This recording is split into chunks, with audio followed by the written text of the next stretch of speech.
Hello बच्चों, कैसे हैं आप सब। स्वागत है आपका आज की इस वीडियो में। आज हम लोग पढ़ने जा रहे हैं final accounts of sole proprietorship.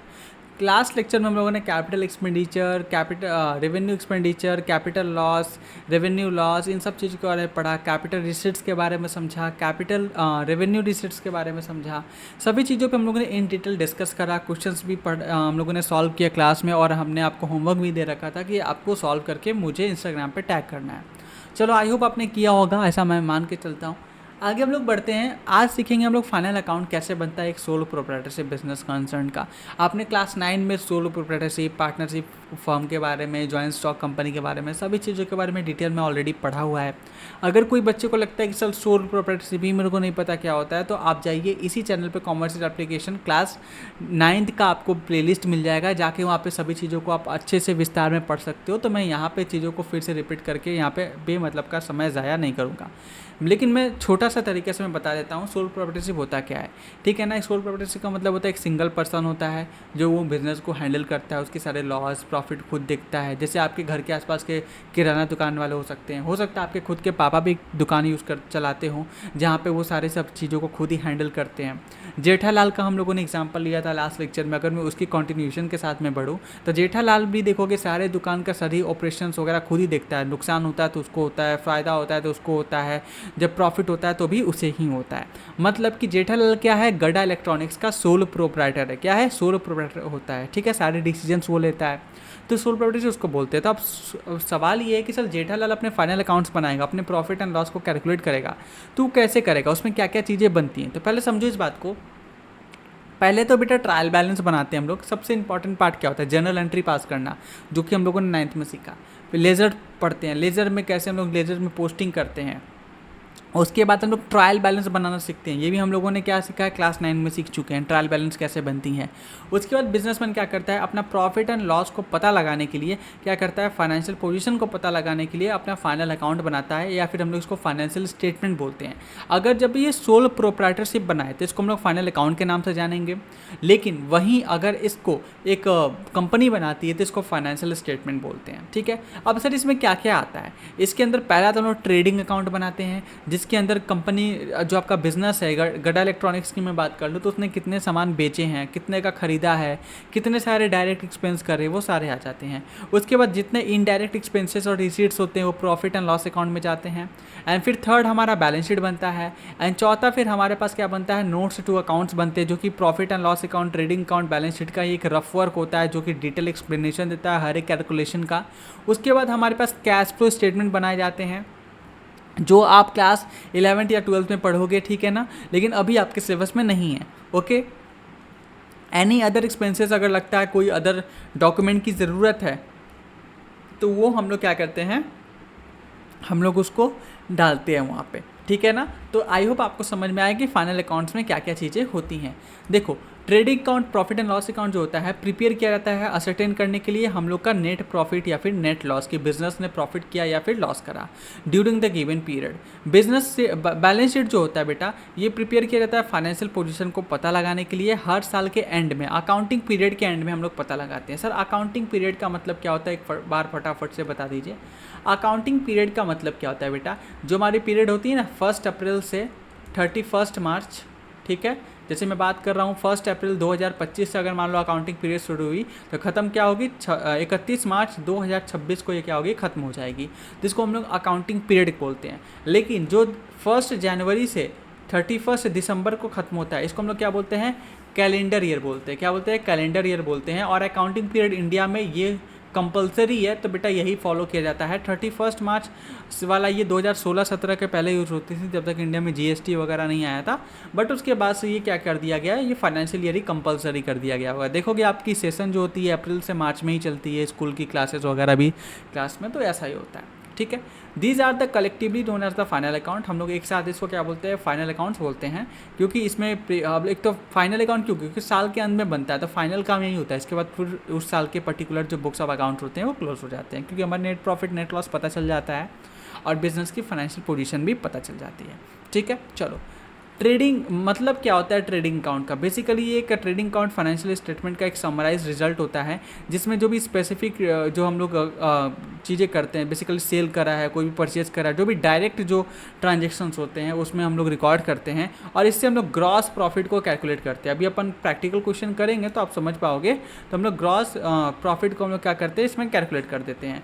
ये एक नॉमिनल अकाउंट होता है, याद रखना। हम लोग नॉमिनल, रियल और पर्सनल अकाउंट के बारे में पढ़ा हुआ है, ठीक है ना। इसके रूल्स भी होते हैं, याद करो। पर्सनल अकाउंट के जो रूल होते हैं क्या बोलता है, debit the receiver, credit the giver, ठीक है। उसका नॉमिनल अकाउंट का क्या रूल होता है, हमारे पास डेबिट कहते हैं debit all the losses and expenses and credit all income and gains. उसके बाद हमारे पास रियल अकाउंट आता है। रियल अकाउंट का रूल क्या बोलता है, debit what comes in, credit what goes out, ठीक है। तो यहाँ पे हमारे पास आता है, तो नॉमिनल अकाउंट होता है ये, ठीक है ना। ये प्रिपेयर किया जाता है last day of accounting year, ठीक है ना। ये रिप्रेजेंट करता है फर्स्ट स्टेज होता है हमारा फाइनल अकाउंट बनाने का, और सेकेंड स्टेज क्या होता है किसके लिए, मैन्युफैक्चर अकाउंट्स के लिए। क्योंकि फर्स्ट स्टेज में ना क्या होता है, जब मान लो दो टाइप के बिजनेसेस होते हैं, ठीक है, समझो। एक वो होते हैं जो मैन्युफैक्चरिंग करते हैं कोई चीज़ की, एक होते हैं जो ट्रेडिंग करते हैं। ट्रेडिंग का मतलब जेठालाल, बना बनाया सामान ला के बेचना। लेकिन एक बिजनेस होगा जो प्रोडक्ट को बनाता है, मैन्युफैक्चर करता है। तो जो मैन्युफैक्चरर्स होते हैं ना, वो ट्रेडिंग अकाउंट के पहले एक मैन्युफैक्चरिंग अकाउंट बनाते हैं, जो कि आपके सिलेबस में नहीं है, तो उसके बारे में कुछ खास आपको नहीं पढ़ना है। लेकिन जो ट्रेडिंग अकाउंट वाले होते हैं, क्योंकि ये कोई मैन्युफैक्चरिंग नहीं करते हैं, तो ये direct trading account, profit and loss, अब फिर balance sheet, notes to accounts बना लेते हैं। लेकिन मैन्युफैक्चरिंग वाले क्या करते हैं, मैन्युफैक्चरिंग अकाउंट बनाते हैं, फिर ट्रेडिंग अकाउंट बनाते हैं, फिर जाकर वो प्रॉफिट एंड लॉस अकाउंट बनाते हैं, फिर बैलेंस शीट बनाते हैं, और फिर अंत में जाकर के नोट्स टू अकाउंट्स बनाते हैं। उसके बाद फिर कैश फ्लो और फिर अदर एक्सप्लेनेटरी डॉक्यूमेंट्स वगैरह जो भी रिक्वायरमेंट होती है एज पर द लॉ, वो डाला जाता है, ठीक है। चलो, it contains item related to the current year only. मतलब अगर 2025-26 का मैं बना रहा हूँ तो 25-26 का ही डिटेल्स आएंगे। जैसे आप लोग का स्कूल का रिजल्ट, अगर मान लो कोई बच्चा क्लास 10 है, तो जो आप 10th में है, अगले साल जब आप एग्जाम दोगे तो आपका जो मार्कशीट बन के आएगा तो वो 10th का मार्कशीट दिखाएगा। ऐसा नहीं आपकी क्लास 8 के मार्कशीट को रिप्रेजेंट करेगा या 7 के डेटास होंगे उसमें, वो केवल 10th के बारे में बात करेगा। समझ में आया। It contain item related to the revenue nature only. इसमें केवल रेवेन्यू नेचर का आइटम्स होता है। No item related to the capital nature are included. इसमें कोई भी ऐसा आइटम जो कैपिटल नेचर का होता है उसको इंक्लूड हम लोग नहीं करते हैं, ठीक है। अब बोलोगे सर डेप्रिसिएशन तो इंक्लूड होता है, कई बच्चे उछल के बोलेंगे। तो जिन बच्चों को लगता है डेप्रिसिएशन अगर कैपिटल एक्सपेंडिचर है, तो बेटा मैं बोलूँगा लास्ट लेक्चर को जरूर देखना, वो एक रेवेन्यू एक्सपेंडिचर होता है। क्यों होता है, मैंने लास्ट लेक्चर में डिस्कस किया है, तो मैं फिर से वो डिस्कस नहीं करने वाला। तुम्हें चाहिए जानकारी, चाहिए जाके लेक्चर देखो, ठीक है। चलो आगे बात करते हैं meaning of profit and loss account. Profit and loss account क्या होता है, वो भी एक बेटा इनकम स्टेटमेंट होता है, जो तुम्हारे एक समरी रेवेन्यू एक्सपेंडिचर का दिखाता है, कितने रेवेन्यू आए, कितने एक्सपेंसेस हुए, सारी चीज़ है एक फिजिकल ईयर में। फिजिकल मतलब वही 1 अप्रैल टू 31 मार्च की यहाँ पे बात हो रही है, ठीक है ना। प्रॉफिट क्यों चाहिए सर, ये P&L अकाउंट बनाने का, इसको हम लोग शॉर्ट में क्या बोलते हैं बेटा, P&L अकाउंट बोलते हैं। क्या बोलते हैं, P&L अकाउंट बोलते हैं, ध्यान देना। तो जब भी मैं P&L अकाउंट बनूंगा तो यहाँ पे प्रॉफिट एंड लॉस अकाउंट को यहाँ प्रेफर करना। एक तो रेवेन्यू को हम लोग कैलकुलेट करने के लिए, हमारा कॉस्ट ऑफ गुड्स सोल्ड कितना हुआ ये देखने के लिए, हमारा ग्रॉस प्रॉफिट निकालने के लिए, बेसिकली ऑपरेटिंग एक्सपेंसेस को निकालने के लिए हम लोग करते हैं, ऑपरेटिंग इनकम कितना हुआ वो देखने के लिए करते हैं, और फिर अल्टीमेटली हम लोग net profit and net loss को कैलकुलेट करते हैं। वहीं बैलेंस शीट की बात करते थे, स्नैपशॉट प्रोवाइड कराता है कंपनी के फाइनेंशियल पोजीशन का, स्पेसिफिक पॉइंट ऑफ टाइम का, मतलब 31 मार्च 2026 का, उस पर्टिकुलर ईयर का, एक फिजिकल ईयर जो कि मैंने बोला ना 1 अप्रैल से 31 मार्च। ओके, समरी प्रोवाइड कराता है कंपनी में कितने एसेट्स है, कितने की लाइबिलिटीज़ है, इक्विटी शेयर होल्डर्स के कितने पैटर्न है। हाउएवर अगर ये सोल प्रोप्राइटरशिप की बिजनेस कर रहे हैं तो इसके अंदर कैपिटल स्ट्रक्चर दिखाता है, शेयर होल्डर इक्विटी वाला ऐसा कुछ भी इस पर कॉन्सेप्ट नहीं होता। लेकिन अभी कंपनी की बात आती है जहाँ पे शेड्यूल 3 लगता है, तो वहाँ पे ये फिर शेड्यूल होल्डर इक्विटीज़ वगैरह आती हैं, जो कि हम लोग 12th में पढ़ेंगे, अभी कोई इसकी खासा ज़रूरत नहीं है, ठीक है। चलो आगे बात करते हैं, नीड क्यों पड़ती है सर। ये फाइनेंशियल स्नैपशॉट है, फाइनेंशियल हेल्थ बताता है, इन्वेस्टर को इंसाइट देता है कि बिजनेस में इन्वेस्ट करे या ना करे। हाउएवर यहाँ पे इन्वेस्टर केवल एक ही बंदा है, वो जेठालाल। अगर बिजनेस लॉस कर रहा है तो बिजनेस करने का मतलब क्या है, बिजनेस बंद करो। तो कहीं ना कहीं डिसीजन कैसे जेठालाल ले पाएगा, वो देखेगा ना कि भाई साहब लॉस कर रही है बिजनेस, या फाइनेंशियल हेल्थ अच्छी नहीं है बिजनेस की, तो इसमें पैसा ज़्यादा मत लगाओ। क्रिएटर की असेसमेंट हो जाती है यहाँ पे, ठीक है। क्रिएटर भी एश्योर हो जाता है कि बिजनेस प्रॉफिटेबल है तो मेरा पैसा डूबेगा नहीं, क्योंकि क्रिएटर ने क्या किया, आपको उधार माल बेचा हुआ है, पैसे आपको उधार दे रखे हैं वो उन्होंने, अगर आप डूबने लगोगे तो वो पैसा कहाँ से रिकवर करेंगे। फिर एक मैनेजमेंट टूल भी होता है जहाँ पे हम लोग मॉनिटर करते हैं फाइनेंशियल परफॉर्मेंस को, स्ट्रैटेजिक डिसीजंस को लेते हैं हम लोग, ट्रैक करते हैं progress toward achieving the financial goals, ठीक है ना। आपका फाइनेंशियल गोल्स है उसके में कितनी प्रोग्रेस आई, वो सारी चीज़ों को हम लोग क्या करते हैं, बाकायदा ट्रैक करते हैं। क्या करते हैं बेटा, ट्रैक करते हैं, ठीक है। चलो आगे बात करते हैं classification of assets and liabilities. Assets liabilities की क्या क्या क्लासिफिकेशंस होती हैं। तो देखो एसेट जो होता है ना बेटा, इसमें ना देखो कि जनरली 4 तरीके के एसेट्स होते हैं, ठीक है। पहला होता है हमारा करंट एसेट्स। करंट एसेट्स होता है जो 1 साल से कम पीरियड के लिए आपके पास रहता है। जैसे आपके पास कैश देखो कि अक्सर खर्च होता रहता है, ठीक है। रिसीवेबल्स मतलब आपके डेटर्स हो जाते हैं जिनसे आपको पैसा लेना है। आपने मान लो किसी को उधार बेचा, मान लो जेठालाल ने किसी को उधार बेचा है, तो 1 हफ्ते में, 2 हफ्ते में, 1 महीने में, 1.5 महीने में आपको पेमेंट मिल जाएगा, तो ये क्या हो जाएगा, अकाउंट रिसीवेबल्स हो जाते हैं। फिर इन्वेंट्री, मान लो जेठालाल के गोडाउन में जो भी सामान, फ्रिज, टीवी, कूलर जो भी पड़ा हुआ है वो कुछ ही दिनों में बिक जाएगा। जेठालाल कभी भी ये सोच के उसको नहीं बाय करेगा कि ये सालों साल के गोडाउन में ही पड़े रह जाएंगे, ऐसा कभी भी वो नहीं सोचेगा। तो कहीं ना कहीं इसको क्या बोलते हैं हम लोग, करंट एसेट्स बोलते हैं। वहीं बात करेंगे नॉन करंट एसेट की, तो जेठालाल के देखोगे ऑफिस मतलब दुकान में देखो काउंटर है, एसी है जो वहाँ पे चल रहा होता है, ठीक है। वहाँ पे लेट से वाटर फिल्टर रखा हुआ है, जेठालाल के गोडाउन में चेयर रखा है, टेबल रखा है, तो वो सारे क्या हो जाते हैं, नॉन करंट एसेट्स होते हैं जो 1 साल से ज़्यादा समय तक काम आते हैं और बिजनेस को बेनिफिट देते हैं, ठीक है। फिर आता है हमारा फिक्टिशियस एसेट्स। फिक्टिशियस एसेट्स होता है बेसिकली डेफर्ड रेवेन्यू एक्सपेंडिचर होते हैं, ठीक है। और इसको हम लोग एसेट के तौर पे दिखाते जरूर है लेकिन असल में ये खर्चे होते हैं। जैसे हमारे प्रिलिमिनरी एक्सपेंसेस हो जाता है, हमारे पास हैवी एडवर्टीजमेंट कॉस्ट होता है जो कि मैंने लास्ट लेक्चर में डिटेल में डिस्कस किया है, तो मैं फिर से बोलूँगा, जिन्होंने नहीं देखा है वो जाके देख लो, जिन्होंने देखा आपको याद हो रहा होगा, आपको क्लिक कर रहा होगा कि अच्छा सर हाँ आपने डिस्कस करा है वहाँ पे, ठीक है। उसके बाद लिक्विड एसेट्स के बारे में बात होता है जो कन्वर्ट किए जाते हैं cash without the significant loss in the value, ठीक है। जैसे कि हमारे पास मान लो कि मार्केटेबल सिक्योरिटीज़ पड़ी हुई है, शेयर्स वगैरह, जो तुरंत इमीडिएटली बेच दिया, बेचने के बाद वो पैसे में कन्वर्ट हो जाता है और उसमें वैल्यू में बोलते हैं ना खास डिक्लाइन देखने को आपको नहीं मिलता है। जैसे आपका इन्वेंट्री, आपका स्टॉक, ठीक है, स्टॉक बेचो के तुरंत पैसे में कन्वर्ट हो जाएंगे, ठीक है, तो वैसा है। आगे बात करते हैं लाइबिलिटी। लाइबिलिटी 3 प्रकार के होते हैं, एक होता है फिक्स लाइबिलिटी, दूसरा होता है करंट लाइबिलिटी, तीसरा होता है कॉन्टीजेंट लाइबिलिटी। एक बहुत ही गलत वर्ड यूज़ किया गया, नहीं होना चाहिए, फिक्स्ड लाइबिलिटी कभी भी नहीं होता। इसको ना बेटर होता है नॉन, इसको कट कर लो प्लीज़, ठीक है, नॉन करेंट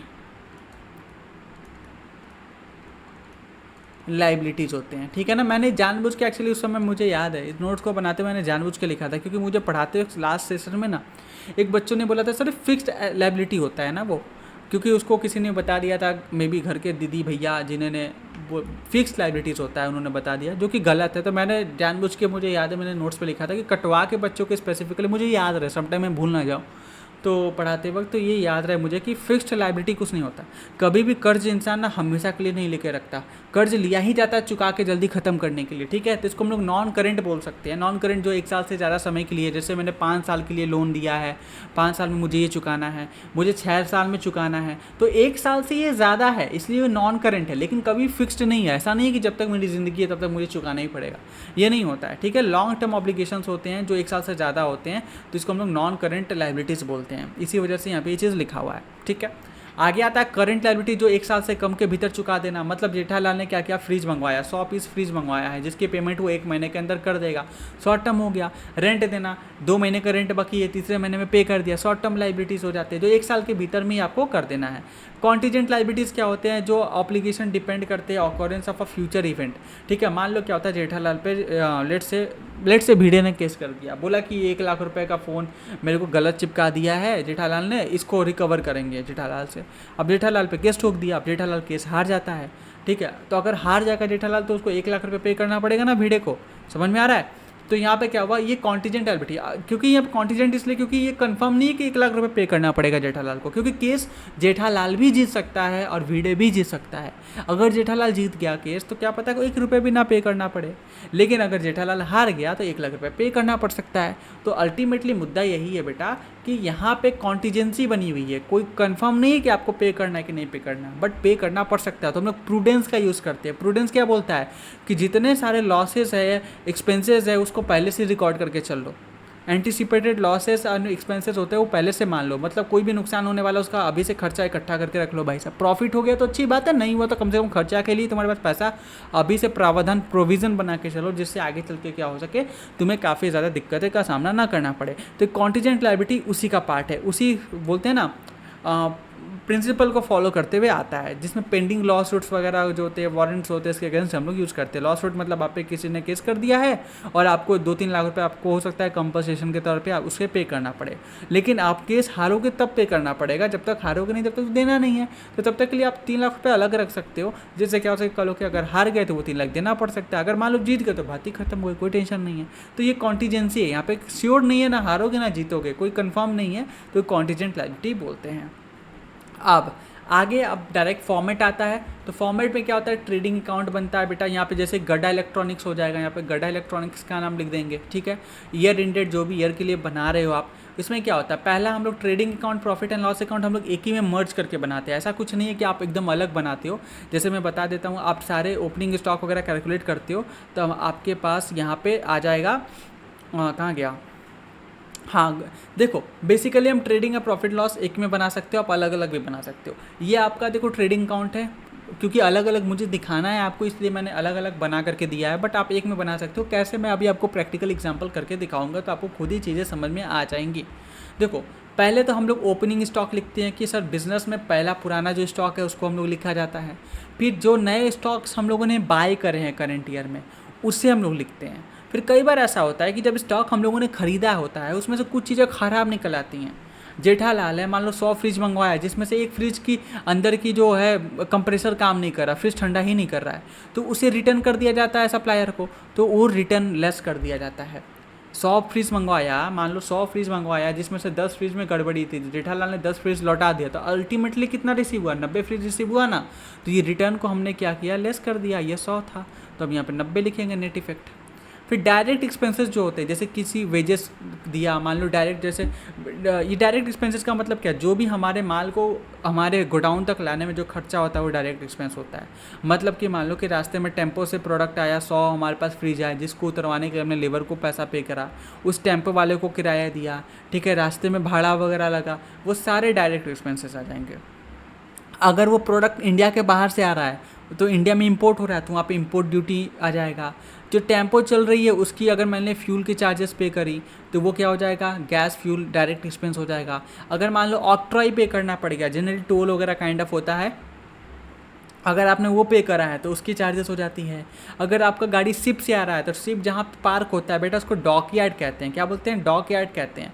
तो जब आप डॉक करते हो अपने शिप को, तो उस पर डॉक चार्जेस पे करना पड़ता है, तो वो क्या होता है, आपके डायरेक्ट एक्सपेंसेस में आ जाते हैं। फिर मान लो फैक्ट्री या फिर आपका जो भी मान लो कि आता है, तो लाइटिंग का खर्चा हो गया आपका, फैक्ट्री रिलेटेड एक्सपेंसेस होते हैं, कोल हो गया, वाटर हो गया, ऑयल और ग्रीस का जो खर्चा होता है, मोटिव पावर का खर्चा हो जाता है, रॉयल्टी एंड प्रोडक्शन का होता है, ये सारे आपके डायरेक्ट एक्सपेंसेस होते हैं। और वहीं उसके बाद देखोगे सेल क्या होता है, तो जैसे सेल जो आप प्रोडक्ट बेच रहे हो, फिर मान लो जिस कस्टमर का प्रोडक्ट बेच रहे हो सकता है वो कुछ ख़राब रिसीव कर ले, तो वो भी आपको प्रोडक्ट रिटर्न करेगा, जिसको सेल्स रिटर्न कहते हैं, तो वो सेल्स को भी लेस करते हैं। फिर अंत में, साल के अंत में जो क्लोजिंग स्टॉक है उसको लिखते हैं, और उसके बाद माइनस प्लस करने के बाद जैसा जो सिचुएशन रहे, या तो आपके पास ग्रॉस प्रॉफिट आएगा या तो आपके पास ग्रॉस लॉस आएगा। ठीक है, जो भी आएगा, ये ग्रॉस लॉस या ग्रॉस प्रॉफिट होता है, वो आपके प्रॉफिट एंड लॉस अकाउंट में क्या होता है, ट्रांसफ़र होता है। अगर ग्रॉस लॉस है तो डेबिट साइड आ जाएगा, ये डेबिट साइड है। अगर क्रेडिट साइड आएगा तो वो ग्रॉस प्रॉफिट होगा, ठीक है, जैसे यहाँ पे दिख रहा है। उसके बाद जितने सारे इनडायरेक्ट खर्चे हैं आपके, जैसे कि रेंट हो गया, रेट्स हो गया, टैक्स हो गया, ऑफिस की सैलरी हो जाती है, प्रिंटिंग स्टेशनरी होता है, ऑफिस लाइटिंग हो जाती है, पोस्टेज टेलीग्राम होता है। पहले ज़माने में पोस्टेज वगैरह लेटर जा कबूतर जा वाला सीन होता था ना, वो वाला। टेलीफोन के एक्सपेंसेस हो जाते हैं, लीगल चार्जेस, अगर आपने किसी वकील वगैरह से कंसल्टेंसी ली है, अगर आप सीए से ऑडिट करवाते हैं तो ऑडिट फीस हो जाती है, इंश्योरेंस का खर्चा हो जाता है, जनरल एक्सपेंसेस बहुत सारे जो लोकल जो जनरल होता है, जैसे जेठालाल है, मान लो कि बल्ब फ्यूज हो गया तो बल्ब चेंज करवा लिया, ठीक है, मान लो टाइल है टूट गया, टाइल्स वगैरह जो फ्लोर है टूट गया, उसको रिपेयरिंग करवा ली, तो ऐसे बहुत सारे जनरल एक्सपेंसेस होते हैं बिजनेस के अंदर, वो हो गया। कोई चैरिटी कर दिया जेठालाल ने, लाइसेंस फीस ले ली, तो ठीक है, कई बार लाइसेंस आपको लेना पड़ता है कई चीज़ों के, जैसे ड्रग बेचते हो, दवा वगैरह बेचते हो, तो दवा की लाइसेंस लेनी होती है ना, तो उसके खर्चे हो जाते हैं। तो वो सारे आपके क्या हो जाते हैं, आपके इनडायरेक्ट एक्सपेंस होते हैं। जैसे आपके पास एडमिनिस्ट्रेशन कॉस्ट आ जाता है, ऑफिस वगैरह का कॉस्ट वो होता है। फिर सेलिंग एंड डिस्ट्रीब्यूशन कॉस्ट होता है। सेलिंग डिस्ट्रीब्यूशन में जनरली देखोगे एडवर्टीजमेंट कॉस्ट हो जाता है, कैरेज हो जाता है। मगर मान लो कि जेठालाल ने अपने फ्रिज को किसी कस्टमर के यहाँ डिलीवर करवाया, तो ठीक है, कहीं ना कहीं वो खर्चा तो लगेगा ना टेम्पो से उसके घर पे डिलीवर करने का, चाहे जेठालाल की गाड़ी हो या जेठालाल ने कहीं से रेंट पे लिया हो, फ्यूल का खर्चा तो आएगा, ड्राइवर चला रहा है उसकी सैलरी तो आएगी, तो कैरेज आउटवर्ड हो जाता है। गोडाउन का रेंट हो जाता है, सन्ड्री ट्रेड एक्सपेंसेस हो जाता है, बिजनेस करने में बहुत सारे छोटे मोटे खर्चे करने पड़ते हैं, वो हो जाता है। मान लो जेठालाल कहीं बाहर गया मीटिंग गुजरात में किसी बड़े व्यापारी से मिलने के लिए, तो वो ट्रैवलिंग कॉस्ट वगैरह सन्ड्री ट्रेड एक्सपेंसेस में आ जाएगा। जेठालाल ने कोई ब्रोकरेज लिया, कहीं पैसा किसी के यहाँ डूब गया, पैकेजिंग एक्सपेंसेस करवाया, कमीशन रिसीव दिया, मतलब किसी को कमीशन हमने पे करा है, ठीक है। फिर फाइनेंशियल एक्सपेंसेस जैसे इंटरेस्ट पे किया है लोन पे, ओवरड्राफ्ट पे इंटरेस्ट पे किया, बैंकिंग चार्जेस पे किया है, ठीक है। आपने एक्सचेंज पे किया, लॉस इन एक्सचेंज, मान लो कि हमने कोई प्रोडक्ट था हमने एक्सचेंज किया, पुराने गाड़ी को जाके हम लोग जैसे एक्सचेंज करवाते हैं, तो एक्सचेंज लेट से गाड़ी मेरे हिसाब से 50,000 की होनी चाहिए थी, लेकिन शोरूम वालों ने केवल 40,000 में एक्सचेंज किया, तो 10,000 का यहाँ पे लॉस हुआ ना हमारा। तो लॉस जो होता है वो इंटरेस्ट ऑन कैपिटल अगर पे करना है, या फिर कोई भी एबनॉर्मल खर्चे जैसे कि गुड्स ख़राब हो गया रास्ते में आते वक्त, आग लग गया, चोरी हो गया, ठीक है, या फिर लॉस होता है सेल ऑफ एसेट्स पे। लास्ट लेक्चर में मैंने बताया कि अगर मान लो कि 8 लाख का टेम्पो है, जेठालाल ने खरीदा है, उसको 6 लाख में बेच रहा है बेचारा, तो यहाँ पे 2 लाख का इसका लॉस हुआ ना। तो 2 लाख का जो लॉस हुआ, ये loss on sale of assets आ गए, ओके, तो ये आ जाता है। वहीं इनकम देख लो बहुत सारे आते हैं, जैसे डिस्काउंट आपने रिसीव किया है, कमीशन रिसीव किया है, डिविडेंड रिसीव किया है, कोई अप्रेंटिसशिप मिल रहा है आपको, प्रीमियम मिल रहा है, income from other sources miscellaneous expenses मिलती है, मतलब छोटे मोटे और जरिया से कमाई हो जाता है आपका। जैसे जेठालाल के पास देखोगे फ्रीज वगैरह बेचने के बाद कई बार कार्टून्स बच जाते हैं, तो कार्टून बेच दिया कबाड़ी वाले को, तो कबाड़ी वाले से कुछ पैसा आ गया, तो मिसलेनियस रिसीट्स हो जाते हैं, जो कि डायरेक्टली ऐसा कोई बिजनेस में रोल नहीं प्ले करते, बट कुछ तो पैसा इनकम हुआ है ना आपको, तो वहाँ दिखाना तो पड़ेगा। तो ये सारे खर्चे मिसलेनियस एक्सपेंस के तौर पे दिखा दिया जाता है, ठीक है। फिर नॉर्मल गेन जैसे profit on sale of assets हो जाता है, सेल ऑफ इन्वेस्टमेंट हो जाता है। अगर मान लो कोई बैड डेप्ट था, कोई पैसा मेरा लेके भाग गया था, लेकिन 5 साल 6 साल बाद उसको सद्बुद्धि आती है, वो पैसा मेरे को वापस कर देता है, तो बैड डेट रिकवर भी क्या होता है, इधर आ जाता है। उसके बाद अल्टीमेटली हम लोग क्या करते हैं, नेट प्रॉफिट या फिर नेट लॉस को कैलकुलेट करते हैं, तो हमारे पास ये कैलकुलेट होके आ जाता है। उसके बाद ये हम लोग फाइनली क्या करते हैं, बैलेंस शीट बनाते हैं। बैलेंस शीट देखो तुम्हारे सामने है, हम लोग कैपिटल लिखते हैं एक जगह, नेट प्रॉफिट, उस पर इंटरेस्ट ऑन कैपिटल अगर है तो, अगर कोई ड्राइंग कर रखा है तो उसको लेस करते हैं। ड्राइंग का मतलब क्या होता है कि मान लो जेठालाल है बैठा हुआ है, ओके, अब जेठालाल को लेकर दया बहन आ जाती हैं, बोलती है कि तप्पू के पापा मुझे 10,000 रुपये चाहिए, और जेठालाल क्या करता है, अपने जो गल्ला होता है उसमें से 10,000 निकाल के दया बहन को दे देता है। तो अब क्या हुआ, वो बिज़नेस का पैसा था, जेठालाल ने अपने पर्सनल पर्पस से उसको यूज़ कर दिया, तो इसको ड्राइंग कहते हैं। तो जेठालाल के कैपिटल में से वो क्या कर दिया जाएगा, 10,000 रुपये को लेस कर दिया जाएगा, ठीक है। उसके बाद non current liabilities long term loans हो जाते हैं, डिवेंचर्स होते हैं, करंट लाइबिलिटीज में ट्रेड क्रेडिटर्स हो जाते हैं, बिल्स पेबल होते हैं, कोई भी खर्चा जो आउटस्टैंडिंग बचा हुआ वो हो जाता है, कोई एडवांस आपको रिसीव हुआ या फिर अनअर्न इनकम से वो आ जाते हैं, शॉर्ट टर्म्स लोन्स आ जाते हैं। वही फिक्स एसेट्स में देखोगे आपके पास बिल्डिंग, लैंड, प्लांट, मशीनरी आ जाते हैं, फर्नीचर, फिक्चर्स हो जाते हैं, ओके। करेंट एसेट्स की बात करते हैं तो इन्वेंट्री हो गया, बिल्स पेबल हो गया, सन्ड्री डेटर्स हो गया, प्रीपेड एक्सपेंसेस हो गया, अक्रूड इनकम हो गया। अक्रूड इनकम का मतलब वो जो इनकम आपको हो चुकी है बस मिलना बाकी है, ठीक है, वो वाले इनकम को क्या बोलते हैं, अक्रूड इनकम बोलते हैं। जैसे कि मान लो कि हमने कोई फ्रिज बेचा, लेकिन पैसा लेट से कि अभी कुछ दिनों बाद मिल जाएगा, या फिर हमें कोई कमीशन मिलने वाली थी, अब वो हमारे बैंक में लेट से 1 महीने में आ जाएगी, तो उसको अक्रूड इनकम बोलेंगे। अभी मिला नहीं है, पेमेंट होना बाकी है। कैश इन हैंड हो गया, कैश इन बैंक हो गया, ओके। चलो, तो ये हमारा बैलेंस शीट का फॉर्मेट हो गया, ओके। अब देखो तीनों में डिफरेंस क्या है, इंपॉर्टेंट है, ये आपको खुद से पढ़ना है, ठीक है। सेल्फ वाला केस आता है यहाँ पे, आप खुद से पढ़ोगे, ओके, ये आपका होमवर्क है, ओके। अब देखो इसमें मैंने PYQs काफ़ी कवर किए हुए हैं, ये देखोगे ये वाले क्वेश्चन जो है ये मैं कराऊंगा आपको अभी, ठीक है। उसके बाद एक क्वेश्चन तो मैं आपको करा दूंगा क्योंकि विद एडजस्टमेंट है। फिर क्वेश्चन नंबर 2 जो है ये बेटा 2024 का देखोगे, ये PYQs है, ओके। इसके बाद देखोगे 2020 का PYQs है। उसके बाद ये देखोगे 2024-25 का सैम्पल पेपर का क्वेश्चन है। उसके बाद 2019 का ये PYQs है, ओके। उसके बाद देखोगे आपके पास 2018 का PYQs है, ओके, तो ये सारी चीज़ें हैं। अब बोलोगे सर इसमें 2 साल के क्वेश्चन गायब है, 2021 के है, तो 2021 में बेटा बोर्ड्स के एग्ज़ाम नहीं हुए थे। ओके, तो उसी वजह से कोविड वाला केस था तो उसमें क्वेश्चन आया नहीं। और 2022 की जब मैं बात करूँ तो 2022 में भी शायद रिड्यूस सिलेबस से हुआ था, इस वजह से क्वेश्चन उसमें नहीं पूछा गया था, तो वो भी नहीं आया। तो मैंने ऑलमोस्ट सारे जो इंपॉर्टेंट PYQs है पिछले 4-5 सालों का जो भी रिलेवेंट है मैंने कवर कर दिया है आपके लिए इस बुक में ही, तो आपका हो जाएगा। बाकी तो यार जितना चाहो सॉल्व करो, वो तो इसका इज द लिमिट है, कोई दिक्कत वाली बात नहीं है, बट इतना करना है आपको, दिस इज़ द मस्ट। उसके अलावा एक्स्ट्रा कर लो तो बहुत अच्छी बात है। अब हमको क्या करना है सर, अब हमें एक प्रैक्टिकल तगड़ा सा क्वेश्चन करना है। तगड़ा क्वेश्चन यही होगा, क्वेश्चन नंबर 1 अपन करने जा रहे हैं। ओके, उसके बाद हमारा काम हो जाएगा। चलो तो ठीक है, स्टार्ट करते हैं। देखो, तो पहले हम लोग लिखेंगे इन द, स्टार्ट कैसे करते हैं, in the books of mister A, हम लोग ऐसे लिखेंगे। उसके बाद हम लोग ट्रेडिंग अकाउंट लिखेंगे, trading and profit and loss account ऐसे लिखेंगे। उसके बाद आएगा for the year ended 31 March 2025। इस तरीके से हम लोग क्या करते हैं, चीज़ों को लिखते हैं। समझ में आया? ये हेडिंग देना क्या सर ज़रूरी है? बिल्कुल ज़रूरी है, बिना हेडिंग दिए आप कर ही नहीं सकते।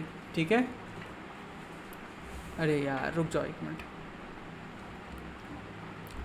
इसको मैं थोड़ा सही कर दूँ।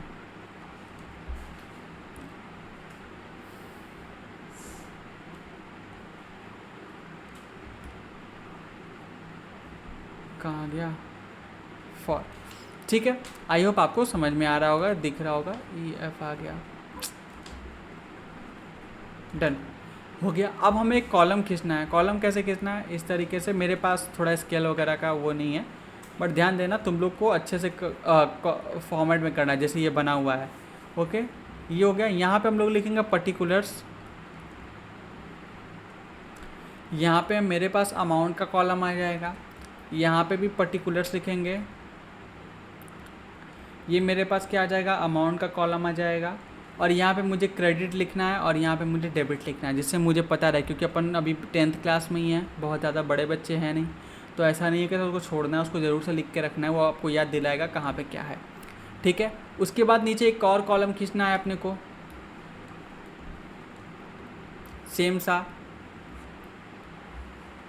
एक कॉलम को हम लोग पापा फॉर्मेट बोलते हैं। ठीक है, यहाँ पे आपको लिखना है लाइबिलिटीज़, ये आपके आ जाएंगे अमाउंट, यहाँ पे आ जाएंगे आपके असेट्स, यहाँ पे आ जाएंगे आपके फिर से अमाउंट। यहाँ पे डेबिट क्रेडिट लिखने की कोई भी आवश्यकता नहीं है, आपको यहाँ पे बस लिखना है बैलेंस शीट। हेडिंग में लिखना होगा ना, balance sheet as at 31 March 2025, that's it. ऐसे आपको लिखना है। ठीक है, तो चलिए शुरू करते हैं इस क्वेश्चन को सॉल्व करना। बट क्वेश्चन सॉल्व करने के पहले मैं आपसे कुछ करेक्शन करवाना चाहूँगा, क्योंकि इस क्वेश्चन में थोड़ा सा टाइपिंग एरर हो गया यार, उसके लिए माफ़ करना। जो भी बच्चों को बुक मिलेगी वो करेक्ट करके ही मिलेगी। ठीक है, तो मैं करेक्ट करवा दूँगा टीम से कह के। ये जो 2024 लिखा हुआ है ना बेटा, ये असल में क्या होगा, 2026 लिखा होगा। क्या लिखा होगा, 2026। ठीक है, क्योंकि हम लोग बुक्स बना रहे हैं 31 मार्च 2025 को, क्योंकि ईयर अपडेट करने में हो सकता है बेटा गलती हो जाती है, कोई ना, आप इसको ठीक कर लेंगे। और ये भी क्या हो जाएगा, 2026 हो जाएगा। क्या हो जाएगा, 2026 आपका हो जाएगा। ठीक है, क्लियर है? तो ये जो डेट है दोनों, ये दोनों बदल लेना, बाकी सारे कोई दिक्कत वाली बात नहीं है। अब हम लोग फटाफट से क्या करेंगे, हम लोग आराम से चलेंगे और पहले हम लोग क्या करेंगे, ट्रेडिंग अकाउंट बनाएंगे, ट्रेडिंग और PNL बना लेंगे। उसके बाद हम लोग क्या करेंगे, बैलेंस शीट भी बना लेंगे। ठीक है ना? ओके, तो पहला हमें क्या करना है, हम लोग लिखना है, जैसे मैंने आपको बताया, पहला हम लोग लिखेंगे बेटा क्या, ओपनिंग स्टॉक्स। हम लोग क्या लिखेंगे, ओपनिंग स्टॉक लिखेंगे। ओपनिंग स्टॉक हमें कितने का दे रखा है, तो देखो ये 48,000 का दे रखा है, तो 48,000 का हमारे पास क्या हो जाएगा बेटा, ओपनिंग स्टॉक हो जाएगा। उसके बाद हमारे पास क्या आएगा, परचेजेस आएगा। क्या आएगा, परचेजेस आएगा। परचेजेस देखो ट्रेडेड इन लिखा है ना, 2,03,500 हमारे पास क्या है, परचेजेस है, तो आ जाएगा 2,03,500। इसमें से लेकिन कुछ रिटर्न भी जाएगा, रिटर्न भी हमारे पास दिया होगा पक्के से, रुको चेक करने दो मेरे को। बैड डेट रिटर्न एडजस्टेड, ये देखो ये मिला ना रिटर्न हमारे पास। रिटर्न देख क्या है तो ये 5500 क्या है रिटर्न है, तो 5500 रुपीज़ क्या हो जाएगा रिटर्न हो जाएगा। अब 2,35,000 में 5500 रुपये जाएंगे तो हमारे पास कितना बचेगा 198,000। ठीक है, सिंपल कैलकुलेशन है, 198,000 यहाँ पे बचना चाहिए। तुम लोग क्या करोगे साथ में कैलकुलेट करते हुए चलना। आई विल मेक श्योर कि गलती मैं ना करूँ, लास्ट में मैं कैलकुलेटर पे एक बार इंश्योर कर लूँगा। ओके बट देख लेना, कुछ गलती हो तो कमेंट में मुझे पिन कर देना कि हाँ सर यहाँ पे क्या, क्योंकि मेरे पास अभी कैलकुलेटर वगैरह है नहीं, तो मैं मुँह जुबानी कैलकुलेट कर रहा हूँ। ठीक है, तो चांसेस हो सकते हैं कि यार कुछ हो जाए, बट नहीं होगा, don't worry, I will try my best, और फिर मैं क्रॉस चेक कर लूँगा। ठीक है, बट बोलते हैं ना 0.1% भी जो चांसेस है उसमें गड़बड़ी हुई तो प्लीज़ पॉइंट आउट कर देना, चढ़ मत जाना कमेंट में कि ऐसे कैसे कर दिया, भाई इंसान है। ठीक है, चलो आगे हमारे पास आता है डायरेक्ट एक्सपेंसेस में बेटा वेजेस हमारे पास आएगा। वेजेस अभी मैंने देखा था यहाँ पे ये रहा 90,800 रुपये का क्या है हमारे पास बेटा वेजेस हो जाएगा, बस दैट्स इट, एक्सपेंसेस इतने ही थे हमारे पास। सेल्स निकल के आएंगे, सेल्स हमारे पास कितने हैं 4,60,000 का क्या है सेल्स है। इसमें भी बेटा कुछ ना कुछ तो रिटर्न होगा, रिटर्न कितना हमारे पास है 9300 ये हमारे पास रिटर्न आता है। तो 4,60,000 में 9,000 जाएगा तो कितना बचेगा, तो 4,60,000 में 4,51,000, 4,00,000 कितना आ जाएगा हमारे पास 4,50,700 ये आना चाहिए, 4,50,700 हमारे पास ये आ जाएगा आपका। ठीक है, चलो आगे बात करते हैं। हमारे पास यहाँ पे क्लोजिंग स्टॉक हो जाएगा। एक बात मैं बता देना चाहता हूँ आपको, क्लोजिंग स्टॉक के समय अगर क्लोजिंग स्टॉक बेटा ट्रायल बैलेंस के अगर बाहर दे रखा है तो यहाँ पे भी जाएगा, बैलेंस शीट में भी जाएगा। लेकिन अगर ये क्लोजिंग स्टॉक इसी में दे रखा होता, ट्रायल बैलेंस के अंदर दे रखा होता, तो केवल ये क्या बोलते हैं यहाँ पे दिखेगा, मतलब बैलेंस शीट में नहीं दिखेगा। समझ में आया, क्योंकि पहले से वो क्या है वो एडजस्टेड है। ठीक है, इस बात को ध्यान रखना बस। ओके, ये 52,000 हमारे पास ये निकल के आ जाएगा। अब फटाफट से हम लोग को चलो कैलकुलेट कर लेते हैं। कैलकुलेट करेंगे तो हमारे पास टोटल, अरे पेन चेंज हो गया यार, हाँ कैलकुलेट करेंगे तो हमारे पास यहाँ पे निकल के आएगा ग्रॉस प्रॉफिट, हमारे पास क्या हो जाएगा निकल के आ जाएगा। ग्रॉस प्रॉफिट आएगा 4,50,700 में 50 जाएंगे 5,00,000, 5,02,700, तो हमारे पास कितना आएगा 5,02,700 ये टोटल हो जाएगा अमाउंट। और यहाँ पे हम लोग बात करते हैं 5,02,700 में अगर 2,00,000 चला जाएगा मान लो, ठीक है 98 चला जाएगा तो कितना बचेगा 3,04,700, 3,04,700 में 90 चला जाएगा, हाँ तो 3,90,000 2,70,000 समथिंग बचेगा, फिर 48 चला जाएगा। तो यहाँ पे एक बार रुक जाओ, मैं कर लेता हूँ कैलकुलेट, तुम लोग भी फटाफट से मेरे साथ करो। ठीक है, ओके चलो यहाँ पे 48,000 आ जाएगा, 48,000 इसको कर लिए 198,000, ओके 90,800 हमने ये प्लस कर लिया, 3,36,800 होना चाहिए, 5,02,700 हमारे पास 1,65,900 रुपये का क्या हो रहा है बेटा आपके पास ग्रॉस प्रॉफिट आ रही है। ठीक है, आगे बात करते हैं। अब इस बैलेंस ये बेसिकली ब्रॉड डाउन लिखेंगे यहाँ पे, और यहाँ पे कैरी डाउन लिखेंगे। हमारे पास कितना ग्रॉस प्रॉफिट निकल के आया 1,65,900 निकल के आया ग्रॉस प्रॉफिट। अब हमें क्या करना है सैलरी लेनी है। ठीक है, यहाँ पे इसको टोटलिंग कर दो, सेम हो जाएगा, इसमें कुछ इशू नहीं है। ओके, अब हमें सैलरी लेनी है। सैलरी में कोई हमारे पास कोई एडजस्टमेंट था नहीं, तो डायरेक्टली हम लोग की सैलरी कहाँ पे हमारे पास ये 74,000 का सैलरी हो जाएगा हमारे पास। उसके बाद हमारे पास निकल के आएगा रेंट एंड रेट्स, ठीक है ना, रेंट एंड रेट्स निकल के आएगा। रेंट एंड रेट्स ये दे रखा है हमारे पास कितने का 6,000 रुपये का। तो यहाँ पे याद रखना यहाँ पे एडजस्टमेंट होगा 6,000 का, प्लस देखो इसमें आप एडजस्टमेंट देख लेते हैं। एक इंश्योरेंस में एडजस्टमेंट है, रेंट पेबल में है, क्या है यहाँ पे हमारे पास एडजस्टमेंट क्या दे रखा है कि आउटस्टैंडिंग जो पिछले साल का हमारे पास जो रेंट है, ओके बेसिकली ये 2024 होगा, यहाँ पे ये भी करेक्ट कर लो। 2024 का जो रेंट है 200 रुपये बाकी है और 600 रुपये हमने प्रीपेड कर रखा है, यही ना। तो यहाँ पे हम लोग 200 रुपये को ऐड कर देंगे और 600 रुपये को बेसिकली यहाँ पे हम लोग क्या करेंगे प्रीपेड जो रेंट होगा इसको इसमें से एडजस्ट करेंगे। ओके, तो बेसिकली रेट्स हमें कितना दे रखा है, रेट्स हमें दे रखा है 600 रुपये। ओके, एक मिनट रुक जाओ, यहाँ पे डेट में एक बार फिर से चेक कर लेता हूँ, कोई इश्यूज़ तो नहीं है ना। ओके, तो ठीक है चलो डन। तो यहाँ पे आपको क्या करना है, पहले तो आपके पास 6,000 है, इसमें से आपको ऐड करना होगा, यहाँ पे ऐड करना पड़ेगा आपको आउटस्टैंडिंग जो हमारा रेंट बचा हुआ है। सर कितने का रेंट बचा हुआ है, 200 रुपये का ये रेंट हमारे पास बचा हुआ है। तो अब मेरे पास 6,200 ये हो गया। अब इसमें से लेस करना है प्रीपेड, ठीक है, प्रीपेड जो बचा हुआ है उसको लेस करना है। अब जब हम लोग प्रीपेड लेस करेंगे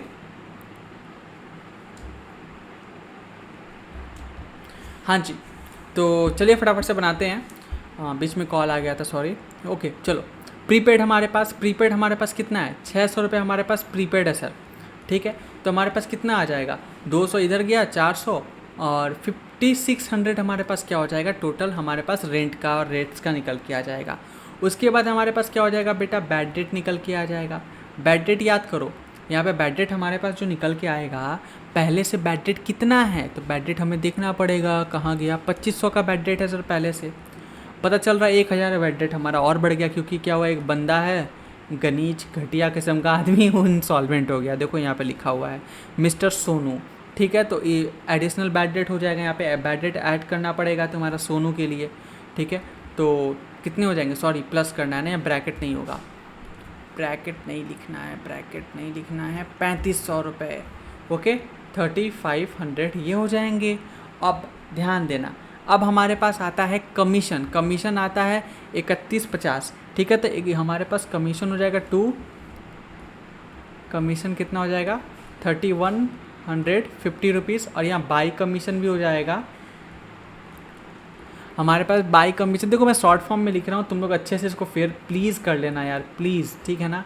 बाई कमीशन हो गया, बाई डिस्काउंट हो गया, क्योंकि पढ़ाता हूँ तो मैं वहाँ टैब पे यूज़ करता हूँ। तो टैब में एक्चुअली क्या होता है कि डायरेक्टली आप राइटिंग अच्छे से बना कर लिख सकते हो। यहाँ पे इस पेन टैब में यूज़ करिए, अलग से कंप्यूटर में कनेक्ट होकर काम करता है, तो यहाँ पर थोड़ा सा तकलीफ़ होती है लिखने में, ऊपर देख के नीचे लिखना पड़ता है ना, तो थोड़ा सा तकलीफ़ है मेरे को, तकलीफ है जेठालाल की भाषा में अगर मैं बात करूँ तो। बट डिस्काउंट एक था, डिस्काउंट का कॉलम कहाँ गया, डिस्काउंट,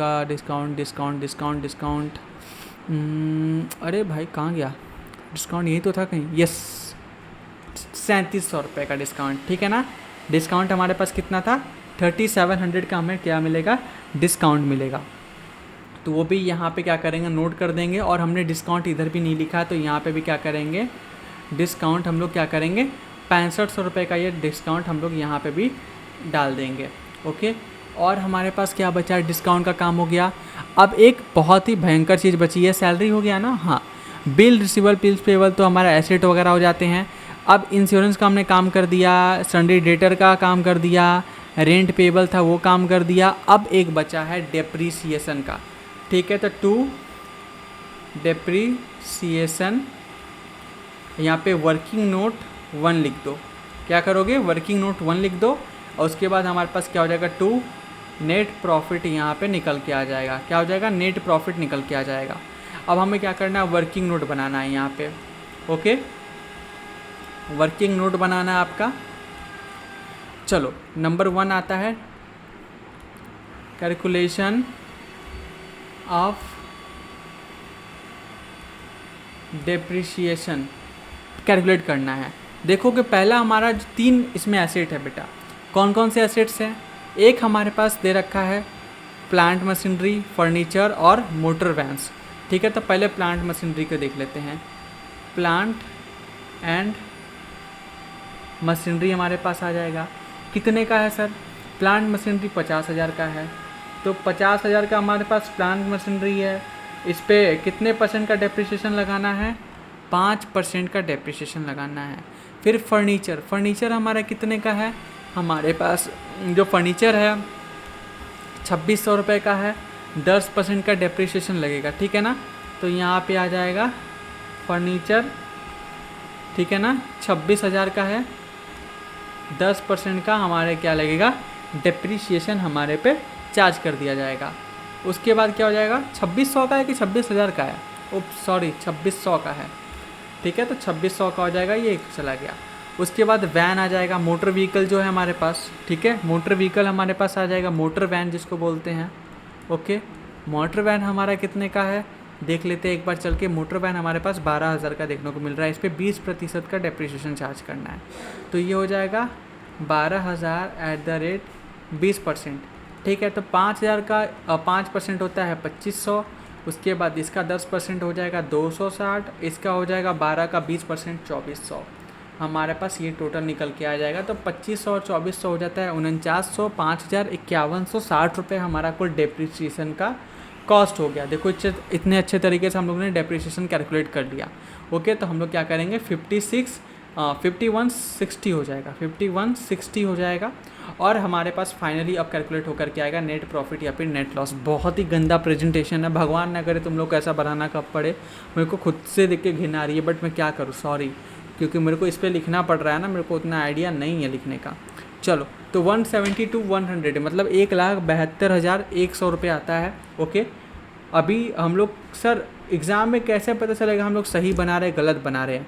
तो बेटा अंत में आपकी बैलेंस शीट मिल जाएगी। अगर बैलेंस शीट मिल गई तो सही है, और बैलेंस शीट नहीं मिल गई तो गया ख़त्म, गुड बाय। अब जनरली ऐसा नहीं होता कि बैलेंस शीट मिलने का मतलब ही आपका सोल्यूशन सारा सही होता है, लेकिन आमतौर पे एक देखा जाए तो एग्ज़ाम में और कोई तेरे पास ऑप्शन नहीं है ना बेटा, जिससे तू ये इंश्योर कर सके तेरा सही है कि गलत है। तो फिलहाल मान लिया जाता है कि बैलेंस शीट अगर मिल गया है तो मेरा काम बन गया है। एक बार मैं फिर से देख लूँ, 74,000 हो गया मेरा, और 5600 ये हो जाता है, और 3500 हो जाएगा, उसके बाद 3150 हो जाएगा, 6500 हो जाएगा, 5160 हो जाएगा, माइनस कर देंगे अगर 172,100 से तो 74 मेरे पास आ जाएगा, 74,190 ये मेरे पास निकल के आ जाएगा। ठीक है, ये हमारा बैलेंस शीट अल्टीमेटली क्या हो गया, मतलब sorry, profit and loss account हमारे पास बन के आ गया। ठीक है, क्लियर है। एक इंश्योरेंस का मैंने एडजस्टमेंट नहीं किया, देखो देखो देखो, गलती हो गया मेरे से। एडजस्टमेंट इंश्योरेंस का जो होता है वो मैंने नहीं किया, ओफ गॉड। चलो कोई ना, अभी इसका करना होगा। इंश्योरेंस एक दे रखा है, वो रह गया मेरे से, वो मैं कर देता हूँ। थोड़ा सा मैं चीटिंग करूँगा यहाँ पे, इसको एक डब्बे में बनाऊँगा, ठीक है, और इसको पहले मैं नीचे कर लेता हूँ। चलो बढ़िया, ओके। अब इसको मैं इरेज कर देता हूँ।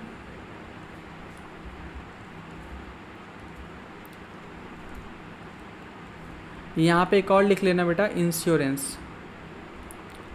इंश्योरेंस रह गया। इंश्योरेंस कितने का पे किया गया था, ठीक है ना, इंश्योरेंस कितने का पे किया गया था ये देखना होगा। तो इंश्योरेंस हमने पे किया है कुल कितने का, 4150 का, ठीक है। लेकिन बोल रहा है कि इंश्योरेंस में क्या है, 1200 रुपये ड्राइंग है, ठीक है, ओके। तो 1200 रुपये का ड्राइंग है, तो हमने पे कितने का करा, हमने पे किया 4150 का। तो बस सिंपली क्या करना है, 4150 में से 1200 रुपया माइनस कर देना है, क्योंकि देखो ये क्या है, प्रोप्राइटर का खर्चा है, ठीक है, और जो कि तुम्हारा क्या हो जाता है, ये तुम्हारा बोल सकते हो ड्राइंग में आता है, तो ड्राइंग में जुड़ेगा। तो बेसिकली 2950 हमारे पास ये अमाउंट हो जाएगा। देख लूँ मैं कैलकुलेट करके, फ़ोन लेकर बैठा ही हूँ, तो 4150 माइनस 1200, ठीक है। देखो बीइंग अ टीचर मैं बिल्कुल भी यहाँ पे तुम लोग से छुपा नहीं रहा हूँ कि मैं फ़ोन में कैलकुलेटर यूज़ कर रहा हूँ, बट मैं चाहूँगा कि तुम लोग अच्छे से करना, क्योंकि देखो ये रिकॉर्डिंग हो रहा है। लाइव क्लास होते तो बच्चे पॉइंट आउट कर देते हैं कि सर हाँ यहाँ पे गलती हो रही है, चूक हो रही है, बट यहाँ पे गड़बड़ हो सकती है रिकॉर्डिंग में थोड़े बहुत। अगर मान लो कुछ भी गड़बड़ हो गई तो फिर वीडियो आपके पास जाने वाला है, तो बेटर कि मैं रिस्क ना लूँ, आपके लिए अच्छे तरीके से काम करके दूँ, ये मेरा पहला प्रायोरिटी होगा, ठीक है। तो ये आपके पास मैं कैलकुलेट करता जा रहा हूँ, ओके। 6500 ये हो जाएगा आपका, 5160 हो जाएगा। आप लोग मेरे साथ कॉपी पे कैलकुलेट करते हुए चलो, आपको ज़रूरत नहीं है कि आप इसकी यूज़ करो, ठीक है। चलो हमारे पास आ जाएगा 71,240 माइनस 70,790, नहीं गलत कैलकुलेट कर दिया मैंने, एक बार और, 56,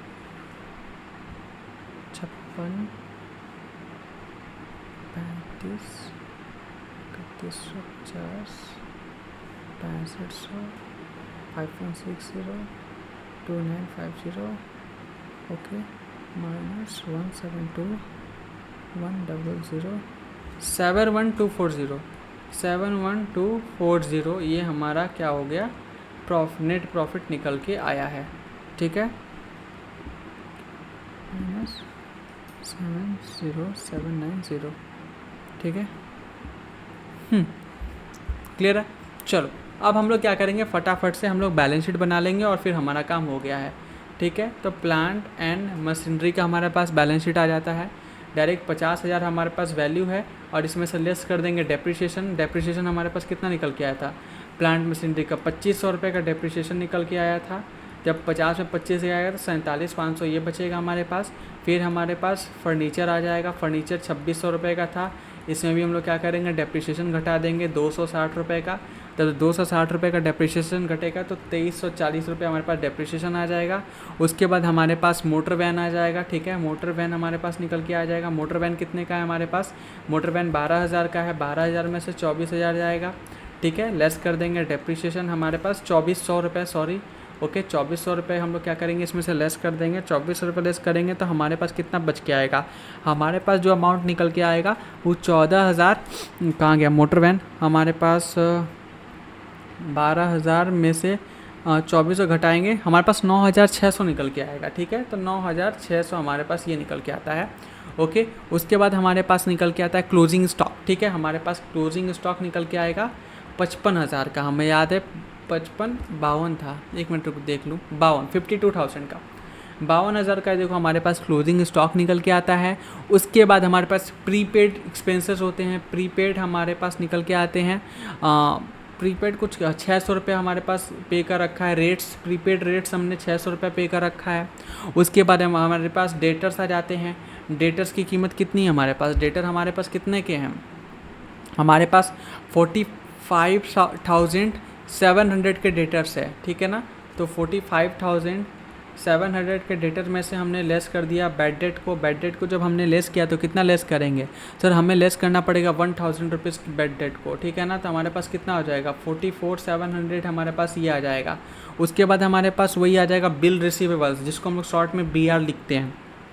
एग्ज़ाम में क्या लिखना है सर, BR नहीं, बिल रिसीवेबल पूरा लिखेंगे, 17,200 रुपये का आ जाएगा, ये हमारे पास 17,200 रुपये का है बिल रिसीवेबल्स, तो ये हमारे पास 17,200 का हो जाएगा। उसके बाद हमारे पास कैश इन हैंड हो जाएगा, ठीक है, कैश इन हैंड जिसको बोलते हैं, हमारे पास 7,900 का हो जाएगा, ठीक है, 7,900 का कैश इन हैंड हो जाएगा, ठीक है। आगे हम लोग बात करते हैं कैपिटल, हमारे पास कैपिटल निकल के आता है, हमारे पास कैपिटल कितने का है, ओपनिंग हमारे पास कैपिटल कितने का है देखना पड़ेगा, 50,000 का, यस 50,000 का हमारे पास क्या है, ये कैपिटल है।